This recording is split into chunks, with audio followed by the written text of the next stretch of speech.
Salut à tous, on va débriefer cette soirée de folie, cette dernière journée, cette 8e et dernière journée de Ligue des Champions, de ce nouveau format, de ce nouveau classement.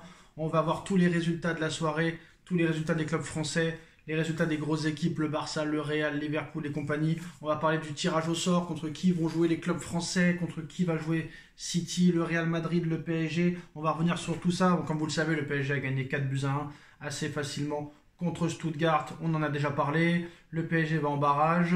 Maintenant, on va regarder un petit peu tous les résultats, le top 8. Et la première chose, c'est Lille. Lille qui fera partie des 8e de finale de la Ligue des Champions. Quel travail de Genesio, franchement. Moi, on me parle de Zidane, entraîneur de l'équipe de France en 2026. Pourquoi pas Genesio? Parce que la qualité de jeu, 6-1 à Feyenoord. Franchement, très beau parcours de Lille. Ils ont battu l'Atlético Madrid qui a fini 5e. Ils ont battu le Real Madrid, tenant du titre. Franchement, le travail de Genesio, il est incroyable. Le travail de Lille, il est incroyable. Quand on pense que Jonathan David est libre de tout contrat et que personne s'y intéresse vraiment, tu te demandes si des fois il y en a, ils sont pas aveugles. Moi, franchement, je ne sais même pas comment encore c'est possible que Paris ne l'ait pas encore recruté vu qu'il est gratuit. Et encore, il a mis que un but ce soir. Mais il a mis beaucoup de buts en Ligue des Champions. Et franchement, bravo à Lille, qui finit 7e et qui jouera directement les 8e de finale de Ligue des Champions. Donc pas de barrage pour Lille. C'est la bonne nouvelle. Liverpool a été défait 3-2. C'est un petit peu la surprise, mais Liverpool finit premier de ce classement. 2e Barcelone, 3e Arsenal, 4e l'Inter de Milan, 5e l'Atlético, 6e Leverkusen, 7e Lille et 8e Aston Villa. C'est quand même une surprise. Alors dans le top 8, il n'y a pas de Manchester City. Manchester City qui arrache au tout dernier moment sa qualification contre Bruges 3-1. D'ailleurs, Bruges qui est aussi qualifié pour les barrages. Mais voilà, on a des équipes comme City, Juventus, Paris Saint-Germain, Bayern de Munich, Real Madrid, Dortmund en barrage. Donc c'est quand même à souligner le Real Madrid qui s'est imposé assez facilement contre Stuttgart, 3-0 avec des buts de Rodrigo pour un doublé et Jude Bellingham. Rodrigo, le joueur le plus sous-coté de l'histoire du football, faudra aussi en parler. On connaît d'ailleurs le vainqueur de la Ligue des Champions, on va pas se mentir, on va pas se raconter des histoires, on va pas être langue de bois. C'est le Real Madrid qui va gagner encore une fois la Ligue des Champions. Voilà, c'est tout. Je n'ai pas d'explication, c'est comme ça. Je ne sais pas pourquoi. Pour moi, Liverpool est plus fort, le Barça est plus fort, peut-être que le PSG est plus fort.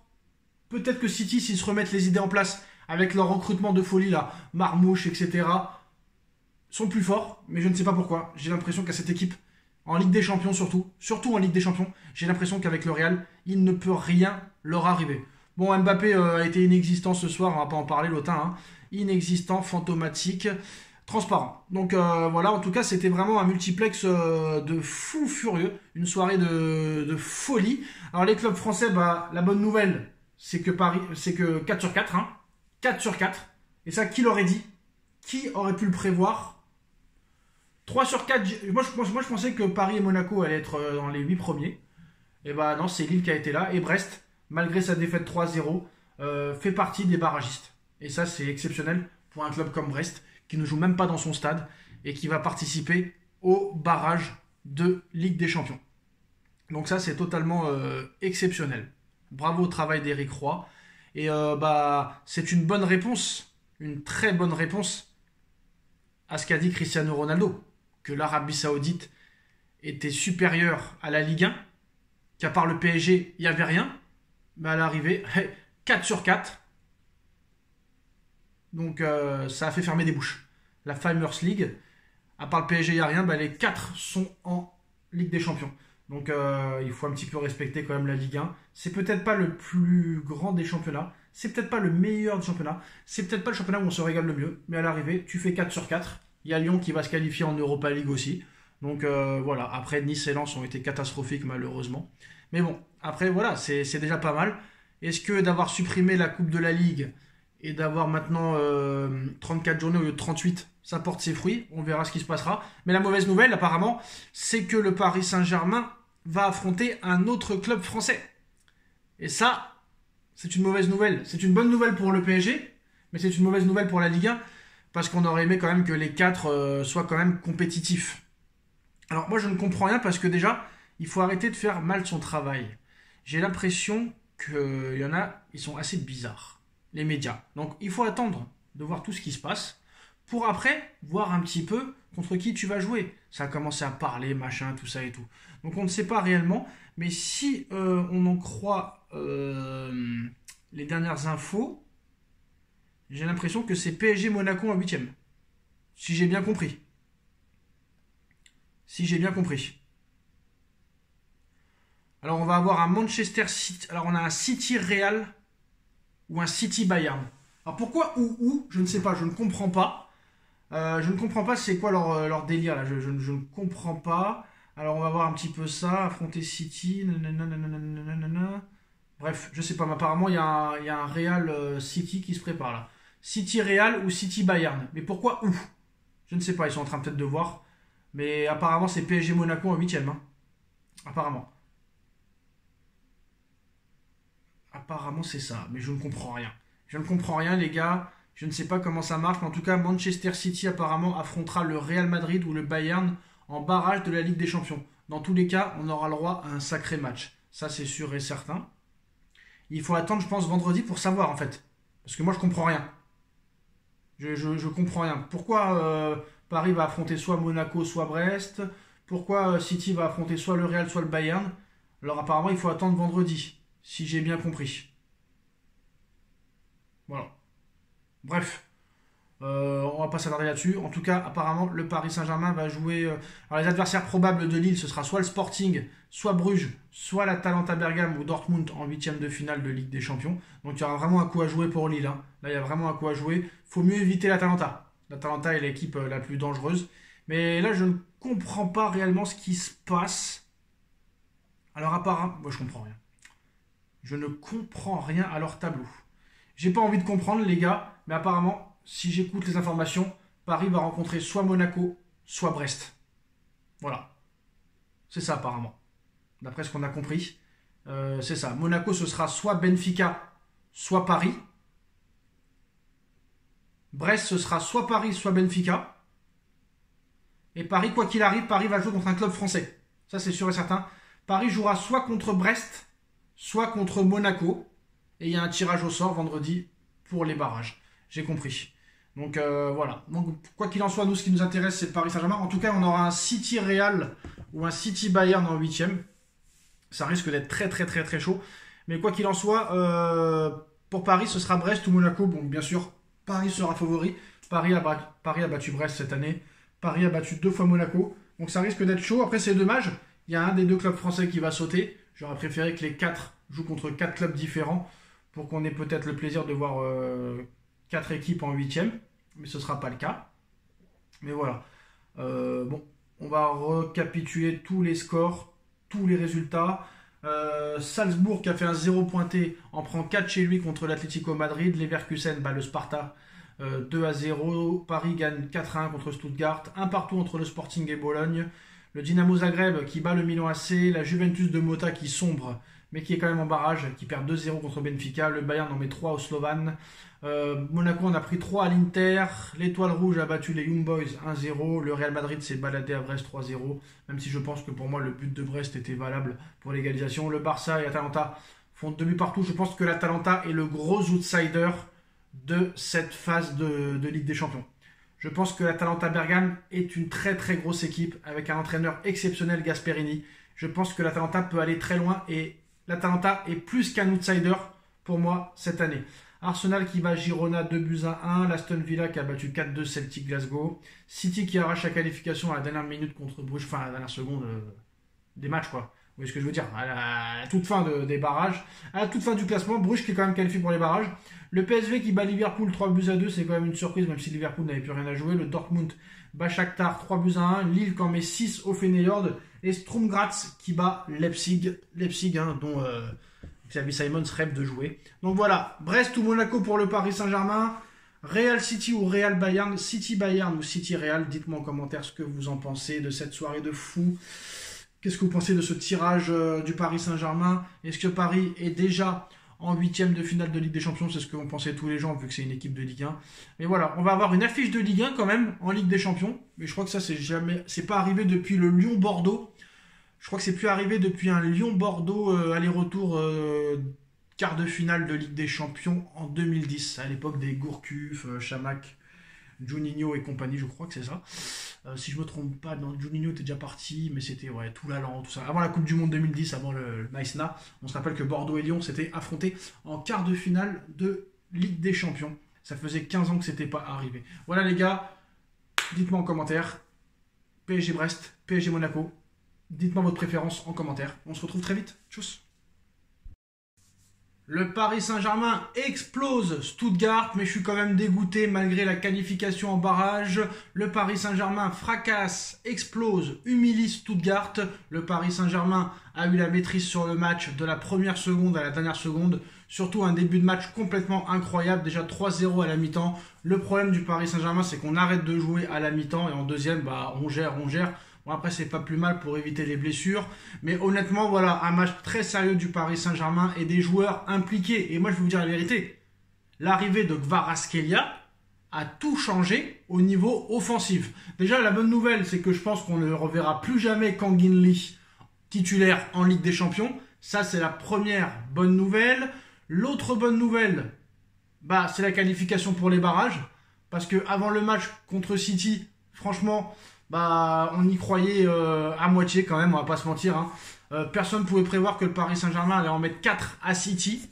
Et là, depuis l'arrivée de Kvaratskhelia, Barcola métamorphosé, Désiré Doué métamorphosé, Dembélé métamorphosé. Ce soir, triplé de Dembouz. Mais est-ce que Dembouz a déjà marqué un triplé dans sa carrière? Non. Dembélé est déjà à 16 buts, toutes compétitions confondues cette saison, alors qu'il en était à 6 l'année dernière. L'année dernière, il n'a mis que 6 buts. 6 buts.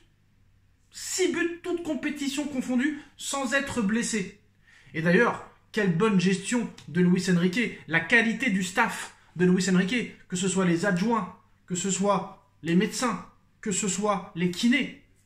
Jamais on a vu un Paris Saint-Germain avec aussi peu de blessures. Dembélé qui se blessait tous les jours à Barcelone, depuis qu'il arrive au Paris Saint-Germain. Le gars, honnêtement, ne se blesse pas. L'année dernière, il a été beaucoup critiqué. Alors, ce qui est marrant, c'est que Luis Enrique, l'année dernière, a dit qu'il paierait sa place pour voir Dembélé jouer. Dembélé ne mettait pas un pied devant l'autre. Cette année, il a dit « Moi, j'ai rien à dire sur Dembélé. Je m'en fous qu'il marque. » Et le mec, il n'a jamais été aussi bon. En tout cas, victoire du Paris Saint-Germain, 4-1. Le Paris Saint-Germain qui se qualifie pour les barrages de Ligue des Champions. Et oui, tout a changé cette année. Voilà, il n'y a plus de qualification pour les huitièmes directement. Voilà. Maintenant, on va attendre le tirage au sort. On va voir contre qui le Paris Saint-Germain va jouer. Ça va être intéressant, mais voilà, je voulais dire quand même que l'arrivée de Kvaratskhelia a vraiment influencé certains et a fait progresser certains. Et surtout, a fait bouger le cul de certains. Parce que depuis l'arrivée de Kvaratskhelia, depuis l'annonce de l'accord, comme quoi Kvaratskhelia va signer au Paris Saint-Germain, sur les 4 derniers matchs de Barcola, c'est 3 buts. 4 buts, excusez-moi. 4 buts et 3 passes décisifs pour Barcola. Vous allez beau me dire que c'est contre personne, contre City, c'est contre City. Voilà, contre City. Arrêtez de dire il n'y a personne en face. Arrêtez de dire c'est le plus mauvais Manchester City depuis 10 ans. Non, c'est le Paris Saint-Germain qui arrive à mettre en difficulté et à faire subir les autres équipes. Les équipes subissent contre le Paris Saint-Germain. C'est le Paris Saint-Germain qui est plus fort que ces équipes-là. Le PSG a battu City parce que Paris était plus fort que City. Parce que Paris a malmené City. Paris a malmené Stuttgart ce soir. C'est tout. Voilà, faut arrêter de dire il n'y a personne en face. Parce que si à l'arrivée on commence à dire à chaque fois que Paris gagne, il n'y a personne en face, donc Paris est la meilleure équipe d'Europe. Et c'est pas le cas. C'est vraiment pas le cas, à l'heure où on parle. Sinon le PSG ne serait pas barragiste. Voilà, donc très clairement, voilà, homme du match, Dembélé. Et franchement, révélation de l'année, c'est Dembélé. Parce que Dembélé, on l'a jamais vu sur une saison avec autant de buts. Et on est qu'au mois de janvier. Et rappelez-vous qu'à la Coupe du Monde des clubs cet été. Donc voilà, le principal, c'est la victoire. Le principal, c'est les 3 points. Le principal, c'est la qualification pour les barrages. Je voulais parler aussi de Désiré Doué. Désiré Doué qui est vraiment maintenant un titulaire indiscutable aux yeux d'Enrique.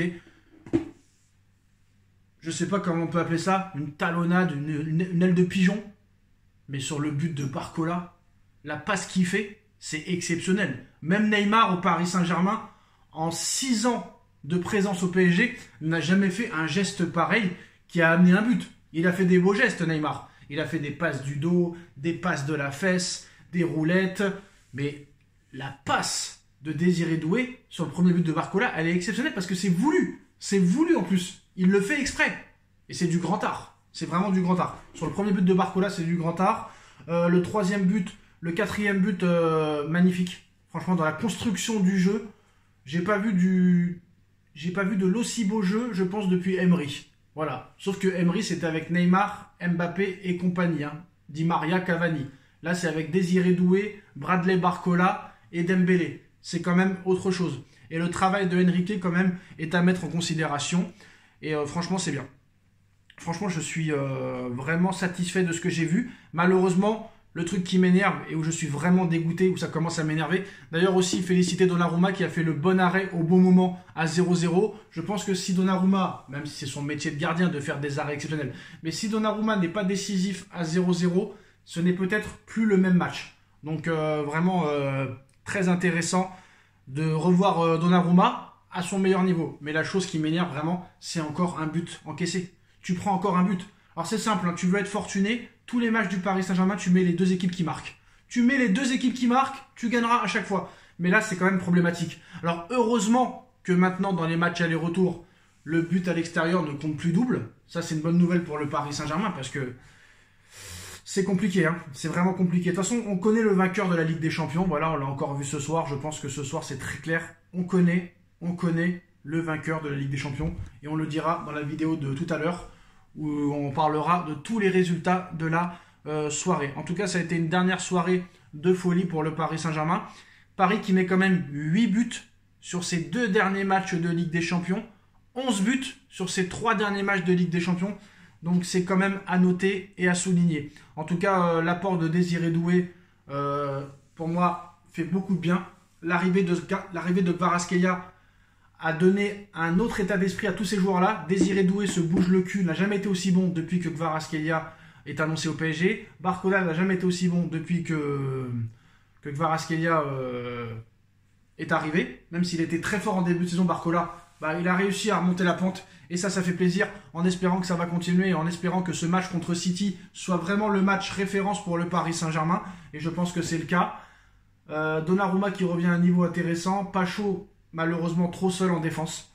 Moi, je suis désolé de le dire, il reste encore 5 jours avant la fin du mercato. Moi, je pense qu'il faut acheter un défenseur central. Ça manque de solidité défensive. Je suis désolé de le dire, mais c'est la vérité. Et pour gagner une Ligue des Champions, il te faut une énorme défense. Voilà, une énorme défense. Et c'est pas le cas au Paris Saint-Germain. Donc c'est très bien. Le triplé est magnifique de Ousmane Dembélé. Du très beau jeu ce soir. Une maîtrise très bonne. Mais je ne suis pas satisfait. Je ne suis pas satisfait. Non. Pour moi, il y a un problème en défense. Est-ce que ça vient de Marquinhos? Est-ce que ça vient de Hernandez? Puis Hakimi, que dire sur Hakimi? Hakimi exceptionnel.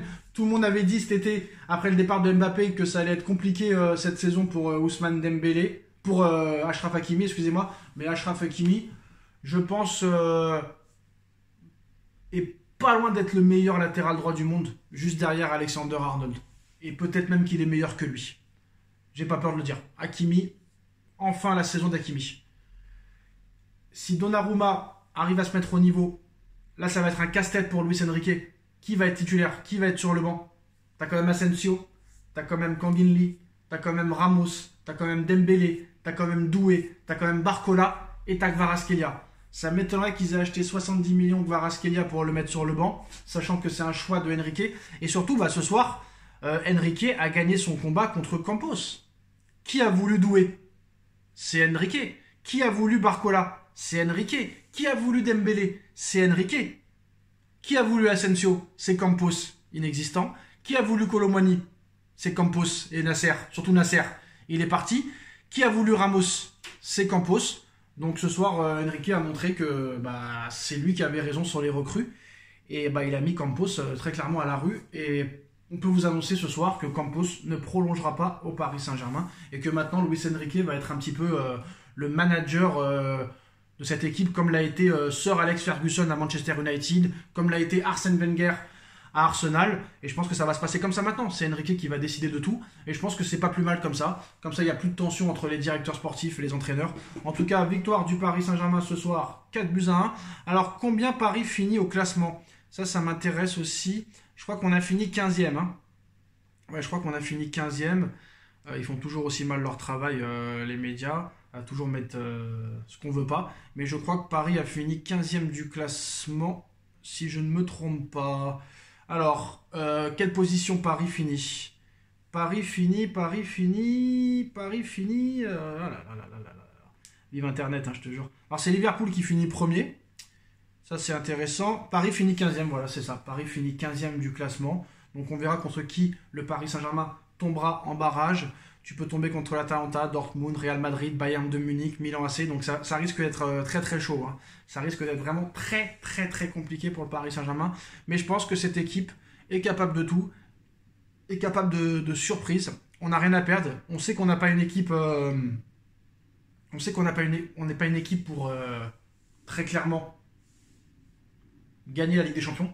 Mais ça vient de tomber. C'est officiel, duel 100% français en barrage de la Ligue des Champions. Le PSG est assuré d'affronter Monaco ou Brest. Donc ça, c'est une bonne nouvelle. C'est une bonne nouvelle pour le PSG, mais c'est une mauvaise nouvelle pour le foot français. Ça veut dire qu'il y a un club de Ligue 1 qui va disparaître. Donc le tableau final... Alors... Donc ce sera PSG-Benfica alors. Bah, je comprends plus rien. Il n'y en a plus un qui fait son métier correctement. Je ne sais pas, mais apparemment, peut-être que ce sera PSG-Benfica. Alors qu'ils avaient dit Monaco-Brest. Tout le monde s'en mêle les pinceaux, tout le monde fait un petit peu les spécialistes en expliquant qu'ils connaissent le nouveau format, mais personne n'y comprend strictement rien.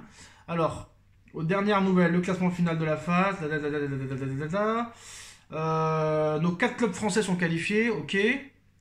Adversaire potentiel du LOSC, Ousmane Dembélé, homme du match, on s'en fout. On s'en fout. Bon, peut-être que ça a été supprimé, peut-être que c'était une fausse info, mais apparemment, Paris, ce sera soit Brest, soit Monaco. Voilà les dernières informations qu'on a. On va refaire une vidéo tranquillement pour se remettre les idées en place. En tout cas, victoire du Paris Saint-Germain, 4-1, qualification du PSG pour les barrages. Et le PSG, normalement, affrontera Monaco ou Brest. Donc, on verra dans les prochaines heures ce qui se passe. Dites-nous en commentaire ce que vous en pensez. Et on revient tout de suite pour une nouvelle vidéo, pour le débrief de tous les résultats. Et pour savoir contre qui, officiellement, le Paris Saint-Germain tombera. Tchuss.